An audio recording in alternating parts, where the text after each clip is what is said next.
என்னங்க என்கிற மஞ்சுளாவின் அழைப்பிற்கு சேகர் திரும்பி பார்த்தார். சொல்லேன் என்கிறது போல் மனைவியை பார்த்தார். அது வந்துங்க என்ற மஞ்சுளா மேலே கூறாமல் தயக்கம் விரவிய பார்வையோடு அவரை ஏறிட்டாள். அட என்ன மஞ்சுளா நீ ஏதோ சொல்ல வந்து என்னை கூப்பிட்டே.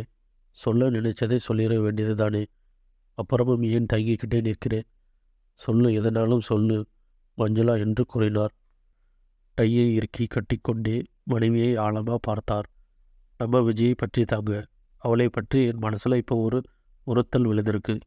முன்னமே பல தடவை சொல்லலாம்னு ட்ரை பண்ணிட்டு விட்டுட்டேன். ஆனால் இப்போ சொல்லியே ஆகணும் அப்படிங்கிற சூழ்நிலை. சொல்லு.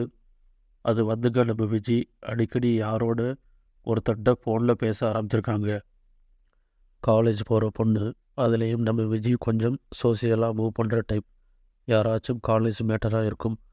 சப்ஜெக்ட் பற்றி பேசிக்கோங்களாக இருக்கும். எனக்கு அப்படி தோணலைங்க. அப்போ இதை வச்சு நீ இப்படி ஒரு முடிவுக்கு வர்ற? ஃபோன் பண்ணி கேட்டதுமே பரபரப்போடு ஓடி வந்து எடுக்கிறா. அதே வேளையில் அவளோட முகபாவமே முழுசாக மாறி போயிடுது. சந்தோஷ புன்னகை வந்து முகம் பூராவும் அப்பிக்குது. ஃபோன் பேசிட்டு போகிறப்ப மிதந்து போகிறாப்புல போகிறாங்க. ஐ, நீ கூட நல்லாவே காதல் பற்றி எல்லாம் பேசுகிறியே. ஐயோ, தப்பு பண்ணிட்டேனே. உன்னை லவ் பண்ணி கல்யாணம் பண்ணி கொண்டிருந்தால் நல்லா இருந்திருக்கும் போலிருக்கே. வழியிற நேரமாக இது. நான் எவ்வளவு சீரியஸாக பேசிக்கிட்டு இருக்கேன். நீங்கள் விளையாட நேரம் பார்த்துருக்கீங்களா? சரி சரி, விளையாடலே. நீ உன்னோட சீரியஸான மேட்டரை கண்டினியூ பண்ணுமா? நல்ல பொறுப்பான அப்பா தான் நீங்கள். சொல்லிட்டேன்ல, பொறுப்பாகவே நடந்துக்கிறேன். எனக்கு ஆஃபீஸுக்கு டைம் ஆகுது. இப்போ என்ன பண்ணணும் ப்ளீஸ் அதை சொல்லு. விஜயை மோப்பம் பிடிக்கணும். விஷயம் இதுதான்டா. உடனே ஆக்ஷன் எடுக்கணும். விஜய் குழந்தைங்க. வயசு கோளாறால் எங்கேயாச்சும் ஆழம் தெரியாமல் இறக்கி மூழ்கிடக்கூடாதுன்னு தங்க எச்சரிக்கையோடு இருக்க சொல்கிறேன். நிறைய கவலைகளோடு இதை சொன்னால் தாயின் மனமே தனி.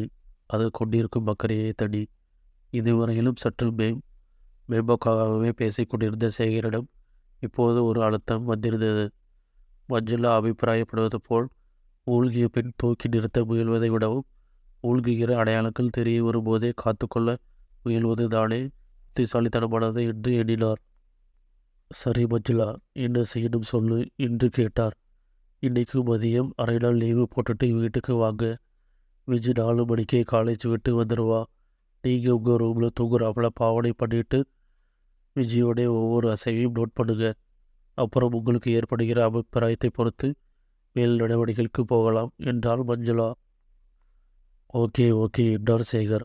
மஞ்சுளாவின் பயம் வீணான சந்தேகமா அல்லது நிஜமாகவே போதம் வந்து புகுந்து கொண்டிருக்கிறதா என்பதை உறுதி செய்து கொள்வதற்கு மனைவி சொன்னது போலவே வேவு பார்ப்பதுதான் சரி என்று முடிவு செய்துவிட்ட சேகர், சரி, டிஃபன் பாக்ஸை வெளியிலே எடுத்துரு.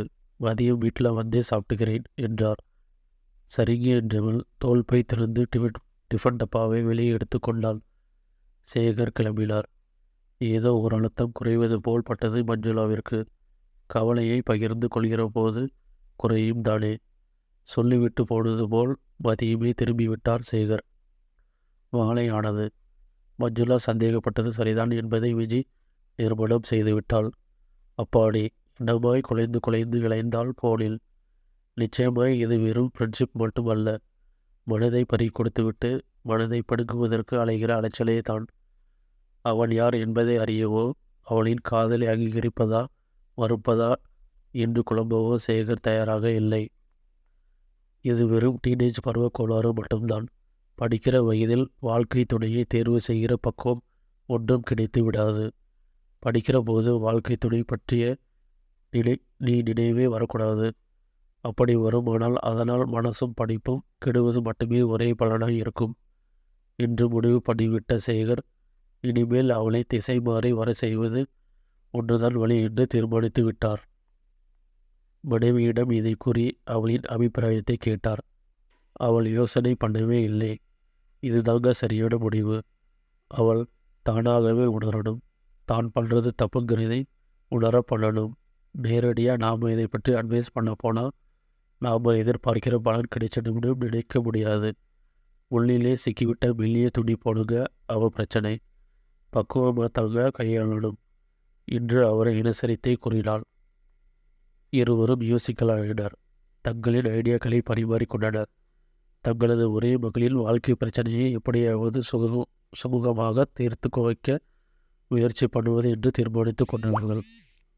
உடனடியாக நடவடிக்கையில் இறங்கிவிடாமல் சில நாட்கள் அவளின் போக்கிலேயே போக விட்டுவிட்டு மெதுவே அவளின் செயல் தப்பு என்பதை அவளை உணரும்படி செய்வது என்று முடிவு பண்ணி கொண்டார்கள்.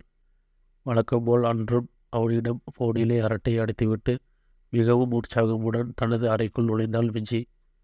அவளின் அறையை ஒட்டியிருந்த சிறிய ஆளில் இருக்கைகளில் அமர்ந்து கொண்ட சேகரும் மஞ்சுளாவும் பொதுவாக பேசுவது போல் பேச ஆரம்பித்து விஷயத்தை தொட்டனர். ஏன் மஞ்சுளா, இப்போ நம்ம விஜயா இருக்கிறாளா, இல்லே மாறி போயிட்டாளுங்கிற சந்தேகம் எனக்கு இப்போ வந்திருக்கு என்றார் சப்தமாக. உள்ளே இருக்கும் விஜி தங்கள் பேச்சை கவனிக்க வேண்டும் என்றே சப்தமாக ஆரம்பித்தார். சந்தேகமே வேணுங்க, அவள் இப்போ மாறித்தான் போயிருக்கா. கொஞ்ச நாளாகவே அவள் நம்ம விஜி போலவே தெரியலே. அவளுக்கும் நம்ம பேரில் இப்போ நம்பிக்கை ஒன்றும் இல்லைங்கிறாப்புல தாங்க அவளோட செயல்பாடுகள் இருக்கு என்றாள் மஞ்சுளா. நம்பிக்கை ஒன்றும் இல்லையா? ஆமாம், எதை வச்சு இப்படி நீ சொல்கிறேன் மஞ்சுளா? அவளோட நடவடிக்கைகளே வச்சு தாங்க சொல்கிறேன். உள்ளே எல்லாம் புதுசாக ஒரு ஏர்பின் வாங்கினா கூட என்கிட்ட காமிச்சு அபிப்பிராயம் கேட்பா. புதுசாக யார்ட்டையாச்சும் பழகி பேசினா கூட மறைக்கிறாங்களே அங்க. சுத்தமாக நம்ம ஒதுக்கி வச்சுட்டாங்க. ஆனால் முன்னையெல்லாம் அவன் என்னை அம்மானே நினச்சி பழக மாட்டான், பேச மாட்டான். அவளோட நெருக்கமான தோழியாகத்தான் நினச்சி பேசுவா, பழகுவா. இப்போ அம்மானும் நினைக்கலே, தோழினும் நினைக்கலே. அப்படியா?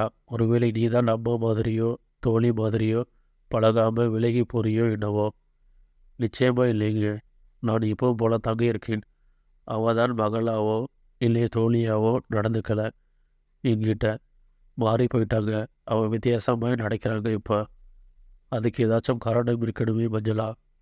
இருக்குங்க, புது உறவு கிடைச்சாப்புல தோணுதுங்க. புது உறவா? ஆமாங்க, அந்த உறவு அகப்பட்ட பின்னாடி தான் என்கிட்ட பேசக்கூட மாட்டேங்கிறாங்க. அட ஆமாம், இப்போ யோசிச்சப்பல புரியுது. என்கிட்டையும் கூட தான் அவன் பேசி பழகலை. சரியாக பாருங்க, இந்த வீட்டுக்குள்ளார 3 பேர் மட்டும்தான் இருக்கோம். ஆனால் நம்ம 2 பேர் மட்டும்தான் ஒருத்தரோட ஒருத்தர் பேசிகிட்டு இருக்கோமே தவிர அவள் தனியாகவே இருக்கிற பார்த்தியா? ஆமாங்க, இப்போ அவள் இந்த வீட்டில் வாய் திறந்து பேசினா அது ஃபோனில் மட்டும்தாங்க. சரி, படிக்கவாச்சும் செய்கிறாளா? நான் பார்த்து அவள் புக்ஸை தொட்டதே இல்லை. ஃபோனில் பேசுகிற வேலையும் கனவு காண்கிற வேலையும் தான் மாறி மாறி நடந்துகிட்ருக்கு. ஐயையோ, அப்போ அவளோட படிப்பு என்ன ஆகிறது? அதை பற்றி நாம் தான் கவலைப்படணும். ஏன்னா அங்கேயும் இங்கேயும் ஓடி நல்ல எஜுகேஷன் இன்ஸ்டியூட்டாக பார்த்து சிரமப்பட்டு அட்மிஷன் வாங்கி அவன் நிறைய படித்து ஓகோடு வரணும் பாடாத பாடுபட்டோம். இப்போவும் பட்டுக்கிட்டு இருக்கோம். ஆனால் அதெல்லாமே வேஸ்டால போயிடும் போல் இருக்குது. பாஸ் மார்க் கூட எடுப்பாலோ இல்லை ஃபெயில் தான் ஆக போகிறாலோ தெரியலை.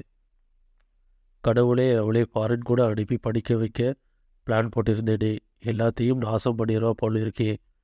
நினச்சி வேதனை தாங்க படணும். படித்து முன்னேற வேண்டிய டைமில் போய் இவனோடவோ காதல் வசனம் பேசி பொழுதையெல்லாம் வேஸ்ட் பண்ணுற ஒரு பெண்ணாலே எப்படிங்க முன்னுக்கு வர முடியும்? பெத்த அப்படியும் அம்மாவையும் கையாளாதவங்க ஒன்று தீர்மானம் பண்ணிட்டா போல் இருக்குது. அவளோட ஒவ்வொரு விஷயத்துலேயும் நல்லதை மட்டுமே தேர்வு செஞ்சு கொடுக்கிற நம்மாலே அவளோட லைஃப் பார்ட்னரை மட்டும் கரெக்டாக செலக்ட் பண்ணி தர முடியாதுன்னு நினச்சி அவளே செலக்ட் பண்ணிக்கிறா போல். அப்படி தான் நினச்சிட்டா போல் இருக்குது. எப்போ செலக்ட் பண்ணணும், எப்படிப்பட்டவனே செலக்ட் பண்ணணும், எப்படி செலக்ட் பண்ணணுங்கிற அறிவெல்லாம் நமக்கு கிடையாதுன்னு நினச்சிருக்கா. அவளோட மதிமயக்கம் அப்படி பண்ண வச்சிருக்குது. பொசிஷன் தவறி போகிற யாருக்குமே மதி வேலை செய்யாது மஞ்சுளா. முன்னே பின்னே யோசிக்கவே மாட்டாங்க. இப்போ தான் ஒரு மாணவியாய் மட்டுமே இயக்கணுங்கிற சாதாரண அறிவை கூட இழந்துட்டவ அவன். வாழ்க்கைங்கிற ஸ்டெப்பாய் போகிறது. இப்போ தாண்டி போக நிற்கிறா அவன். தாண்டுற பக்குவம் இல்லாமல் தவறி விழுந்துட்டா. ஐயோ சொல்லாதீங்க, சொல்கிறதை கூட தாங்கிக்கலாம் முடியலை என்னாலே. அப்போது ஃபோன் பண்ணி ஒலித்தது. சேகர் எழ முயன்றார். சைகை செய்து அமர சொன்னால் மஞ்சுளா. இதற்குள் அறையிலிருந்து எழுந்து போனை நோக்கி போன விஜி ஹலோ என்று பேசத் துவங்கினாள். இவர்கள் மௌனம் காத்தார்கள். ஆமாம் விஜி தாங்க சொல்கிறேன். இனிமேல் எனக்கு ஃபோன் பண்ணவும் கூடாது, நேரில் வர ட்ரை பண்ணவும் கூடாது.